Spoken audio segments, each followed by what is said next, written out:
Pastor Mike here, and I wanted to briefly go over the curriculum we use on Sunday mornings and help you navigate it so you could do the best job you could possibly do.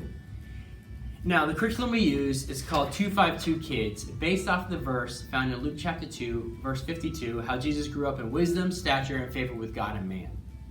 And so this curriculum is designed for our kindergarten through 5th graders. And in here is full of amazing, fun stuff. And I can't wait for you guys to use it.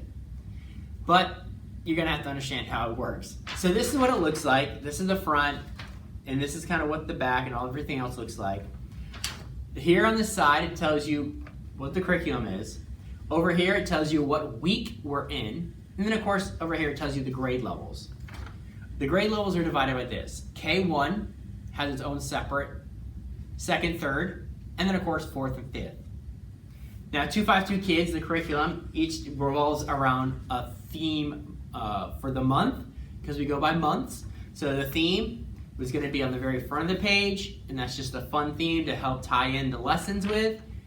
And of course, over here on this side of the curriculum, we have these points. We have the Bible story, what the Bible story is going to be like, so you can always have it at a glance. Every single page has that on there. Then we also have underneath that the memory verse for the month, encourage the kids to memorize scripture. And then there's activities each week that tie into the memory verse and help them memorize it, which is important to memorize scripture to help them mature in their faith. Underneath here, we have this section called Life App. Now, Life App is basically a character trait of God that we want kids to know and learn about. And so it's really fun to help them apply that into their everyday life. So every month we have a different character trait, different life app, and there's a definition to go along with that so kids can really understand it. And then our sticking point, our main point for each week, our bottom line is right here. And then, of course, under that is the basic truth. And like I said, there's 3 basic truths that you're going to deal with when you're dealing with 252 kids. This one, it says, I can trust God no matter what. Another one says, I need to make the wise choice. And the last one says, I should treat others the way I want to be treated. And of course, all that revolves around Jesus, how he grew up in Luke 2:5-2. Now, the curriculum, no matter what age it is here, elementary age, it's laid out into different sections. The first section you have is called the prelude. Now, the prelude is just basic information right here, okay? The prelude just tells you kind of a idea, a block of what's happening. It's basically for leaders only, but you can look at this stuff. It tells you kind of where we're going and what we're doing for the week, so make sure you check that out. After that, there's this next section called social. Social is just a fun way to engage kids. There's questions on here.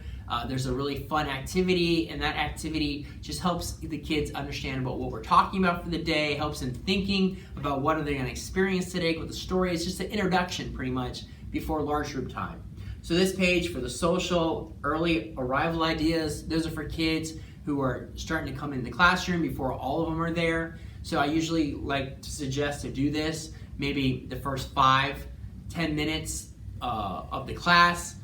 So start it maybe 5 minutes early and end it maybe 5 minutes after. And then, of course, after that, social start. After that early activity, we get into a fun game or activity, whatever that might be. And that is, again, an introduction part in the social stuff.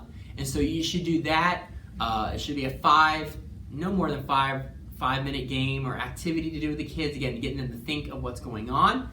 And so that is going to be second part in the social. So do that activity, set up the story, and then after you do that, it's going to be time to go upstairs for a large group time. That's why in the curriculum we see story and worship part.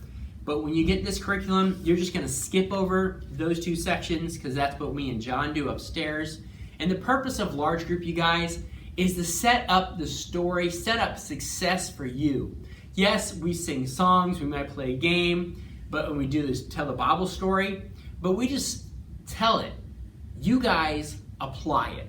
We might touch on application, but you guys have the awesome responsibility of taking the Bible, helping them apply it to their everyday life, helping them mature in their faith. And so that's important for you guys.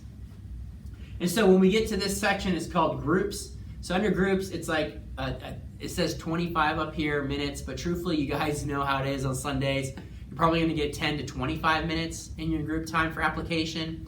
So there's gonna be usually just one activity for you to do when you come back downstairs. And then of course, always there's gonna be a prayer time. So the one activity might be, might be something with some supplies, might be no supplies, but you guys know that we will put a bin in your classroom for all the supplies that you need for that day. Everything you need, whether it be paper or activity pages, whatever it might list here, it'll be in your bin ready to go for you to use. Now on top of each curriculum page, there's something really fun and unique. There's different activities, and on these activities, they might say this, it might say this, made to imagine. And imagine is this, an activity that promotes empathy, facilitates biblical application through role play and reenacting. So if you see imagine part on top of the activity, that means you're probably going to do some role play, some acting out for kids.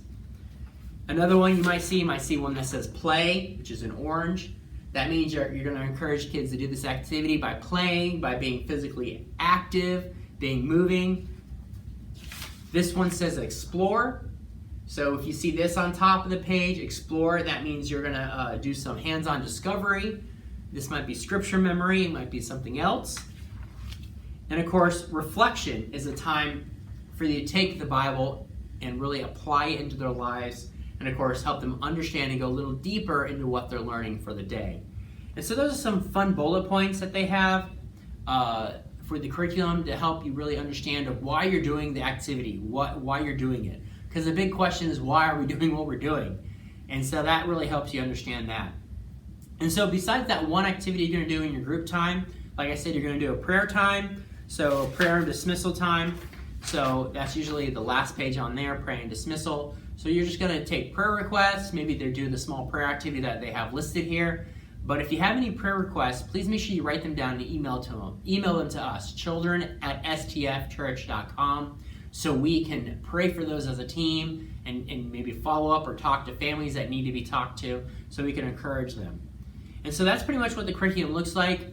The home part, the last part here, is when they are dismissing, make sure you hand out the take-home pages. It's important you do this because one of your jobs as a small group leader is to try to partner with parents. As a church for kids, we want to partner with parents, equip them to be successful at their job as being a parent. And we want them to be the spiritual leaders of their household. And how to do that is to take home those pages so the kids and the parents can discuss what they're learning in church, and then they can then again review it, and it helps them understand what we're all talking about. Everyone's on the same page. So that's briefly what the curriculum looks like. Every week you're going to be getting a copy of that in your email or on Planning Center. Check that out. The sections are going to be highlighted, so it's very bold that you know you're doing. And please read that ahead of time so you're prepared when you walk into class, so you can just solely focus on the kids and what they're learning about and helping them mature in their faith.